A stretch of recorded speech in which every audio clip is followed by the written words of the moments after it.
আরম্ভ হতে চলেছে আংশিক খণ্ডগ্রাস সূর্যগ্রহণ। দিনের বেলাতেই গোটা পৃথিবী জুড়ে নেমে আসবে ভয়াবহ অন্ধকার, যার ফলে আগেভাগেই জনসাধারণের মধ্যে পড়ে গিয়েছে শোরগোল।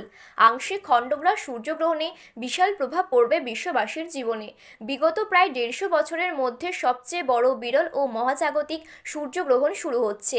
এই গ্রহণটি খুবই গুরুত্বপূর্ণ, কারণ গ্রহণের স্থায়িত্বকাল 3 ঘন্টা 53 মিনিট ধরে চলতে থাকবে, অর্থাৎ 4 ঘন্টার কাছাকাছি সময় ধরে একটানা ভাবে কিন্তু গ্রহণটি প্রায় সব জায়গা থেকেই দেখা যাবে।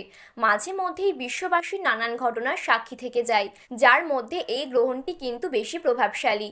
তো বন্ধুরা, বাংলাদেশ এবং ভারতের কোন কোন জায়গা থেকে এই সূর্যগ্রহণটি দেখা যাবে, তারই পাশাপাশি গ্রহণটি ভারত এবং বাংলাদেশের সময়ে কখন শুরু হবে এবং কখন শেষ হবে, গ্রহণের মধ্য সময় কখন থাকবে, কতক্ষণ পর্যন্ত গ্রহণের প্রভাব দেখা যাবে, সূতককাল কখন থেকে শুরু হচ্ছে, এই সময় আপনারা কি কি নিয়ম কানুন পালন করবেন, বিশেষ করে গর্ভবতী মহিলা এই সময় আপনারা কি কি করবেন আর কি কি করবেন না, এই সমস্ত বিষয়বস্তুকে কেন্দ্র করে বড় বড় জ্যোতিষ শাস্ত্রবিদরা কি কি তথ্য জানিয়ে দিয়েছেন। তো তাই কিন্তু আমি আজকে আপনাদেরকে জানিয়ে দেব এই ভিডিওটির মাধ্যমে।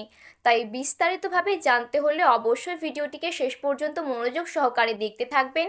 এবং আপনার জেলার গ্রহণ সম্পর্কিত যে কোনো খবরের আপডেট আপনি যদি সবার প্রথমে পেতে চান, তাহলে অবশ্যই নিজের জায়গার নামটি কমেন্ট বক্সে লিখে জানাবেন। আর ভিডিওটি ভালো লাগলে একটি ছোট্ট লাইক করে উৎসাহিত করবেন এবং আমাদের ইউটিউব চ্যানেলটি সাবস্ক্রাইব করে পাশে থাকা বেল বাটনটি অল করে রেখে দেবেন। তাহলে চলুন বন্ধুরা, এক নজরে দেখে নেওয়া যাক। ইংরেজি তারিখ অনুযায়ী 29শে মার্চ এবং বাংলায় 15ই চৈত্র 1431 বঙ্গাব্দে শনিবার এই সূর্যগ্রহণটি সংগঠিত হবে।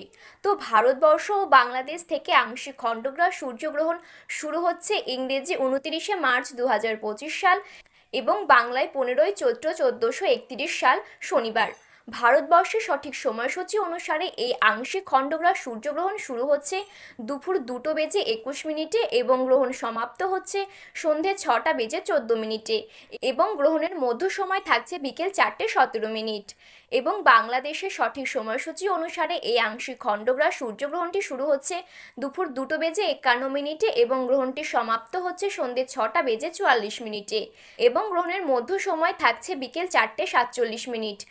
ভারতবর্ষ এবং বাংলাদেশের প্রায় প্রত্যেকটি জায়গা থেকেই দেখা যাবে এই সূর্যগ্রহণটি।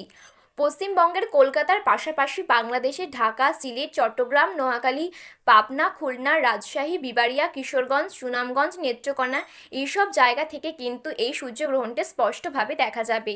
এছাড়া মধ্যপ্রাচ্য, ইউরোপ, উত্তর পূর্ব আফ্রিকা, পশ্চিম এশিয়া, উত্তর আটলান্টিক মহাসাগর এবং ভারত মহাসাগরের উত্তর অংশ থেকে